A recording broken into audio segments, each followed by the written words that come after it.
The Greenhouse Network was cultivated at the intersection of two realities in Western Pennsylvania, two challenges. Disinvested communities experiencing their third generation of systemic poverty and declining legacy churches present in these same communities. The river valleys of Western Pennsylvania were once defined by coal and steel until the rapid deindustrialization of our region 40 years ago.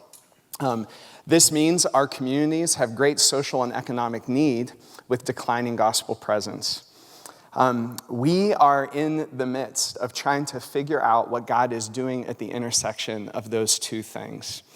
Our region is filled with churches that have stories, and we think those stories have mattered for our region. We don't want to forget about them.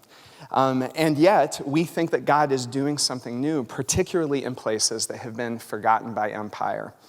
The intersection of our efforts are in between modality and sodality.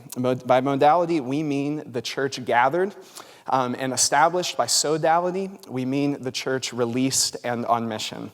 Our story begins in Aliquippa, Pennsylvania, a former steel town that had experienced poverty at a 100-plus-year-old church called the Gospel Tabernacle that was in decline. In 2005, I planted a nonprofit youth development organization next to that church in a public housing community called Aliquppa Impact.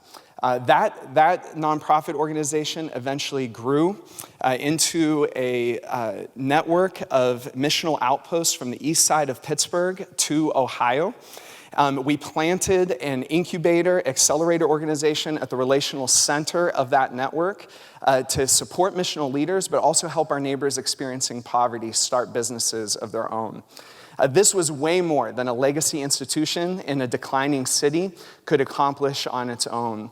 And in the process, the Gospel Tab experienced renewal as it eliminated most of its programs to exist in essential synergy with the network. We think that Jesus is doing something in the places that have been forgotten by empire. You know, the world's institutions, economies, politics, and power have forgotten certain groups of people. But we have experienced a multitude of kingdom stories in the places that empire forgot about. There's the mom who came to Christ as her kids attended an after-school program and now manages a business meant to provoke economic development in her city. Or the boxer who met Jesus and is planting boxing and fitness programming in a historic church building. We are experiencing Jesus at the margins of empire where legacy churches struggle to hang on and whole groups of people have been forgotten about. We think there are replicable lessons to learn in mutual submission as sodality and modality learn to cooperate with one another.